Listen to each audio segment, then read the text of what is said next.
satu kota dengan 3 imam. Di situ ada Yahudi.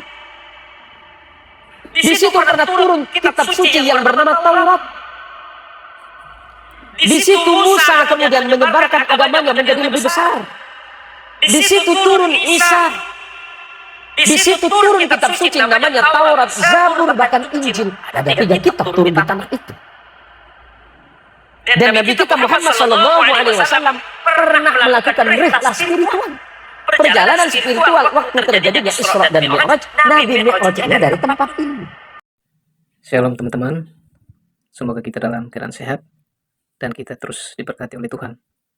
Ya teman-teman, dalam kesempatan kali ini kita akan menyaksikan ceramah yang luar biasa yang disampaikan oleh Pak Ustadz ini. Banyak ayat-ayat kitab suci Alkitab yang dikutip, bahkan sejarah-sejarah dalam Alkitab. Banyak juga yang disampaikan secara luar biasa.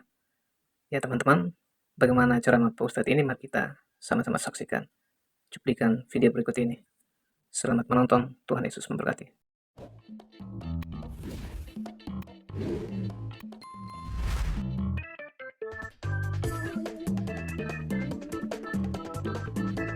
Nah, kenapa kemudian sekarang ada Yahudi, ada Kristen, ada Islam, dan ada yang lain? Ada 3 agama besar di dunia ini yang sering kita sebut.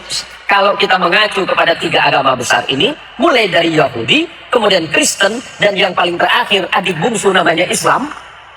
Kenapa penyebutan nama Tuhannya nyaris sama? Yahudi menyebutnya sebagai El, karena Ibrahim. Taurat menyebutnya Abraham, Injil menyebutnya Abraham, Quran menyebutnya Ibrahim. Ibrahim bukan bangsa Arab. Jangan terkecoh. Ibrahim itu bukan bangsa Arab. Kalau Ibrahim itu bangsa Arab, berarti bangsa Yahudi juga Arab. Bukan. Ibrahim itu berasal dari Mesopotamia, yang kemudian sering kita sebut sebagai Irak hari ini, atau dulu sering kita sebut Babilonia. Ibrahim lahir di satu tanah yang bernama Ur Kaldania. Kemudian Ibrahim menyeberang ke Mesir, maka Ibrahim disebut dengan Abraham. Abraham di dalam bahasa bangsa-bangsa Nabi yang terdahulu artinya orang yang melintas. Apa yang dilintasi? Gurun. Ibrahim menikah dengan perempuan Mesir yang bernama Sarah, melahirkan anak laki-laki yang bernama Ishak. Kemudian Ibrahim menikah lagi dengan perempuan yang berasal dari Palestina. Injil sering menyebutnya Kanaan atau Filistin. Punya anak laki-laki namanya Ismail. Maka ujung El itu menunjukkan Tuhan. Kalau ada nama Daniel, Samuel, yang LLLL itu berarti Tuhan di dalam bahasa Ibrani. Kemudian anak keturunannya, saya singkat saja.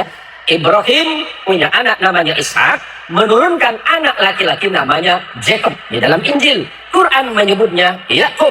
Kemudian Allah menyebutnya Israel. Injil menyebutnya Israel. Ezra artinya kekasih, El artinya Tuhan, karena Yakub adalah kekasih Tuhan atau kekasih Allah. Yakub punya anak 12 orang bersaudara yang sering disebut sebagai Bani Israel. Karena anak keturunan Yakub. Yakub disebut Israel, anak Yakub disebut Bani Israel. Siapa? 12 orang. Yusuf bersaudara. Abangnya Yusuf bernama Lewi. Lewi punya anak namanya Imran. Imran punya anak namanya Moses dalam Injil. Quran menyebutnya Musa. Dan punya adik yang bernama Harun. Adik Lewi namanya Yahuda, yang telah menjadi cikal bakal nama agama Yahudi. Yahuda punya keturunan terus. Salah satunya bernama David. Di dalam Injil disebut sebagai The King of David. David punya anak namanya King of Salomo. Al-Quran menginformasikan sebagai Sulaiman. Sulaiman punya 2 orang anak yang kemudian tidak jadi nabi, tapi keturunannya ada yang bernama Imran. Imran menikah dengan Hana. Hana dan Imran punya anak yang Quran menyebutnya Maryam, Anda menyebutnya Maria. Maria punya anak namanya, Al-Quran menyebut Isa bin Maryam, dan Anda menyebutnya Jesus of Christ. Sederhana, Pak. Kenapa berbeda? Itu masalah iman saja. Hari ini kita tidak sedang mempertentangkan iman. Tetapi bagaimana kemudian kita merajut perbedaan-perbedaan yang ada untuk menjadi sebuah sumber kekuatan bagi sebuah bangsa besar yang bernama manusia. Lebih-lebih kita adalah bangsa Indonesia yang luar biasa. Tepuk tangan untuk Indonesia, Pak. Saya sering ditanya tentang kajian Timur Tengah. Kenapa di tanah Israel itu sampai hari ini tidak pernah selesai? Bahasa Arabnya sering disebut sebagai Darussalam. Orang Katolik, orang Kristiani menyebutnya sebagai Yerusalem. Yerusalem terambil dari bahasa Yerusalem. Sementara orang Mesir kuno menyebutnya sebagai Ursalimum. Ursalimum artinya tanah kedamaian. Kemudian dalam bahasa Aramaik menyebutnya sebagai Yerusalem atau Yerusalem. Artinya apa? Tanah penuh kedamaian. Arab menyebutnya Darussalam, negara yang penuh kedamaian. Namanya tanah kedamaian, tetapi kenapa nggak pernah damai? Persoalan yang ada di Palestina itu kurang lebih 3.000 tahun. Sampai hari ini 3.000 tahun persoalannya belum selesai. Sejarawan menyebutkan bahwa Yerusalem itu dibina oleh Daud dan Sulaiman. Berarti sekarang sudah masuk ke tahun 2000 Masehi ya. Hitungannya 1000 tahun sebelum lahirnya Isa, Yerusalem sudah ada. Sekarang tahun 2000 pasca lahirnya Isa, berarti sudah 3.000 tahun. Kenapa berbanding terbalik namanya negara yang penuh kedamaian tapi tidak pernah damai-damai? Itu 3.000 tahun. Apa yang menjadi persoalan? Persoalannya cuma satu, bahwa menganggap dan memiliki, menguasai Yerusalem dianggap sebagai hal yang paling penting untuk menguasai dunia. Berarti itu politis. Kenapa kita tidak menyebutkan bahwa Yerusalem, Darussalam, Filistin atau namanya One City, Three Fights, satu kota dengan 3 iman. Di situ ada Yahudi. Di situ pernah turun kitab suci yang bernama Taurat. Di situ Musa kemudian menyebarkan agamanya menjadi lebih besar. Di situ turun Isa. Di situ turun kitab suci namanya Taurat, Zabur, bahkan Injil. Ada 3 kitab turun di tanah itu. Dan Nabi kita Muhammad SAW pernah melakukan rihlah spiritual. Perjalanan spiritual waktu terjadinya Isra dan Mi'raj. Nabi Mi'rajnya dari tempat ini. Yang menjadi titik persoalan adalah perebutan kekuasaan.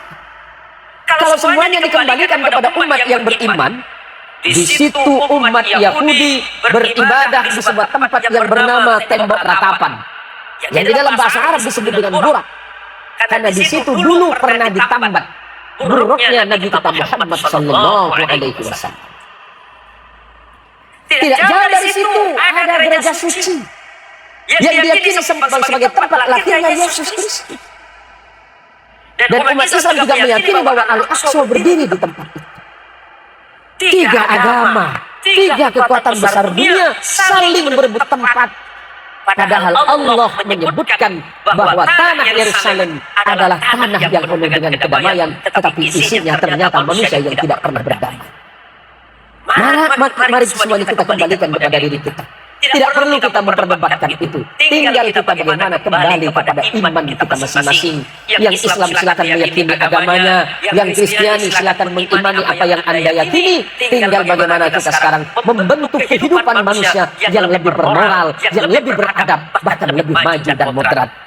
Bukankah Rasulullah Muhammad SAW ketika membangun Madinah mempersilahkan siapapun untuk tinggal di kota Madinah? Yang Yahudi monggo, kata Nabi.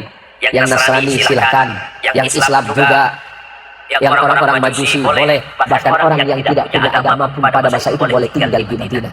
Tapi kenapa kemudian hilang?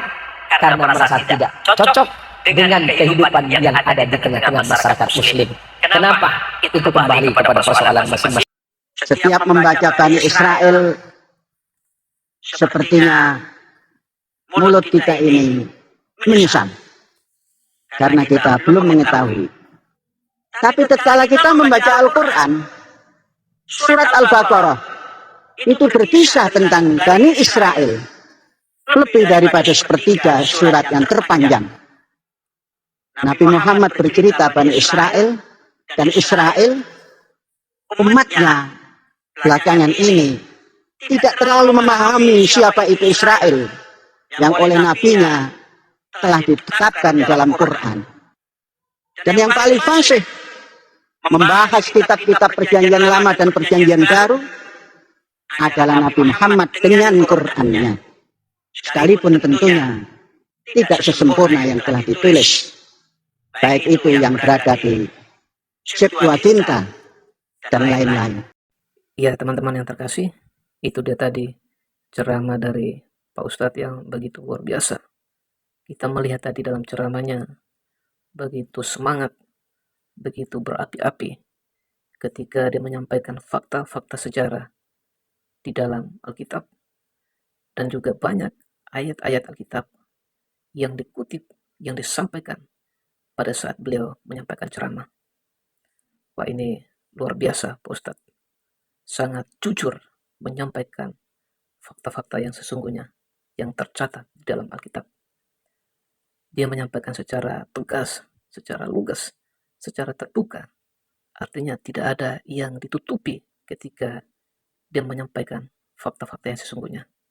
Ini menurut saya luar biasa.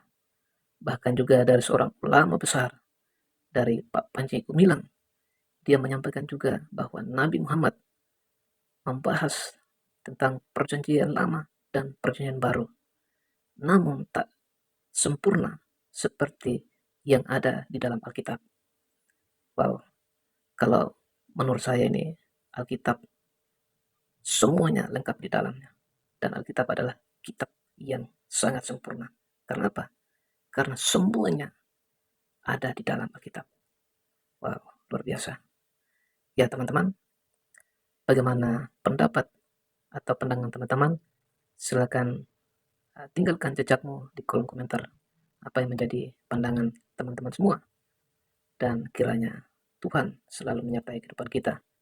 Dimanapun kita berada, apapun yang kita lakukan, apapun yang kita kerjakan, kiranya Tuhan Yesus senantiasa memberkati dan menyertai kehidupan kita. Saya juga ucapkan terima kasih kepada teman-teman semua yang sudah mendukung perkembangan channel ini dengan cara like, komen, subscribe, dan juga sudah share kepada teman-teman yang lain. Kiranya Tuhan Yesus senantiasa memberkati kita semua. Dan apapun yang menjadi pergumulan kita, apapun yang menjadi doa kita yakin dan percaya Tuhan akan menolong dan memberkati setiap kita. Nantikan video-video selanjutnya. Tuhan Yesus memberkati dari saat ini sampai selama-lamanya. Shalom.